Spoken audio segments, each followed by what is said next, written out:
Bharatiya Janata party के कार्यकर्ताओं को प्रणाम करूंगा। हमारे नेताओं के मार्गदर्शन में हमने जिस प्रकार से उनके दिखाए हुए मार्ग पर चलकर लगन से, परिश्रम से, ऊर्जा के साथ काम किया और विष्णुदेव साई जी की 1 साल की जो सरकार और मोदी की गारंटी जिस प्रकार से आई और भूपेश बघेल ने जिस प्रकार से झूठे वादे किए, उसका भी परिणाम है। 10 साल के कांग्रेस का कुशासन और नरेंद्र मोदी जी की जो 12 साल की सरकार है, उसका भी लोगों ने तुलनात्मक किया और उसके बाद उनको लगा कि विकास के साथ जिस प्रकार से केंद्र में और प्रदेश में भारतीय जनता पार्टी की सरकार है, तीसरी सरकार भी भारतीय जनता पार्टी की बनानी चाहिए। भैया, जब आप विपक्ष में थे तब आप लगातार भ्रष्टाचार के खिलाफ निगम में लड़ाई लड़े। अब आप महापौर बन चुके हैं, तो क्या वो सारे जो भ्रष्टाचार आपको लगते थे हुए, अब उनकी फाइलें खोली जाएंगी?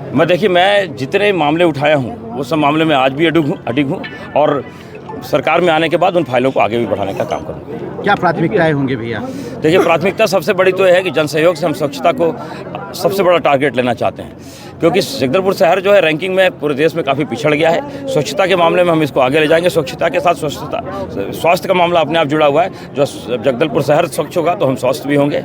और इसी प्रकार से सारे लोगों से बात करके, गणमान्य लोगों से, आप लोगों से, हमारे मार्गदर्शक नेताओं से बात करके 40-48 वार्डों का खाचा खींचेंगे विकास का और उसी दिशा से आगे प्रयास करेंगे, आगे बढ़ेंगे। 7 साल से अमृत मिशन अधूरा है, क्या टारगेट रखे, कब तक? देखिए, अमृत मिशन है, प्रधानमंत्री आवास योजना है, इस प्रकार की जो केंद्र की जो बहुत लाभकारी योजनाएं थी, उसको भूपेश बघेल ने सिर्फ गंदी राजनीति के चक्कर में रोक के रखा हुआ था। अमृत योजना का अगर पानी सबको मिल जाता टाइम पे तो शायद मोदी जी की जय जय हो जाती और भूपेश की हाय हो जाती, इसलिए उसको रोका। प्रधानमंत्री आवास गरीबों को इसलिए नहीं बनने दिया क्योंकि फिर उसमें भी मोदी जी की जय जय हो जाती। तो ऐसी जो कुत्सित राजनीति है उससे अपन किनारा करेंगे। सबके लिए सबका साथ, सबका विकास, सबका प्रयास के लिए काम करेंगे, सबका विश्वास के साथ काम करेंगे और भारतीय जनता पार्टी की रीति नीति को आगे बढ़ाएंगे। 2 बड़े शॉपिंग कॉम्प्लेक्स है जगदलपुर में, जो खंडहर में बताया ना कि 10 साल की राजनीति ने, कांग्रेस ने उन धरोहरों को जो शहर के लिए एक मतलब मापदंड थे, शहर को देखने वाले लोग, पर्यटन को देखने वाले आते थे, व्यवसायिक कॉम्प्लेक्स बड़े बड़े बने।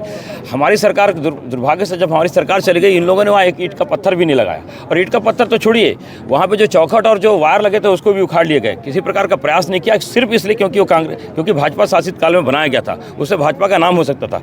ये 2 कॉम्प्लेक्स नहीं, आप नया बस स्टैंड देख लीजिए, संजय बाजार देख लीजिए, गोल बाजार देख लीजिए, मुक्तिधाम देख लीजिए, गंगा मुंडा तालाब को किस प्रकार से बर्बाद किया। 10 साल से दलपत सागर को किस प्रकार से भ्रष्टाचार की तरीके से दोहन किया, आज बद से बदतर स्थिति उसकी हो गई है। तो ऐसे सारे काम जो जनता के हित के थे उसको कांग्रेस ने लूटा, खसोटा, भ्रष्टाचार किया और इसके अलावा कुछ नहीं किया। और इसी का कारण है कि आज जो मैंडेट दिख रहा है भारतीय जनता पार्टी के पक्ष में, वो इन्हीं सब भ्रष्टाचारों के कारण। भैया, आपने अपने प्रतिनिधि को बलि का बकरा कहा था, कट गए? इसमें कोई दो राय नहीं है। अगर वो अपने दिल से भी पूछेंगे तो उनको बलि का बकरा बनाएगा। देखिए, जब भारतीय जनता पार्टी का टिकट डिक्लेयर हुआ तो कांग्रेस के बड़े बड़े लोग पीछे हट गए।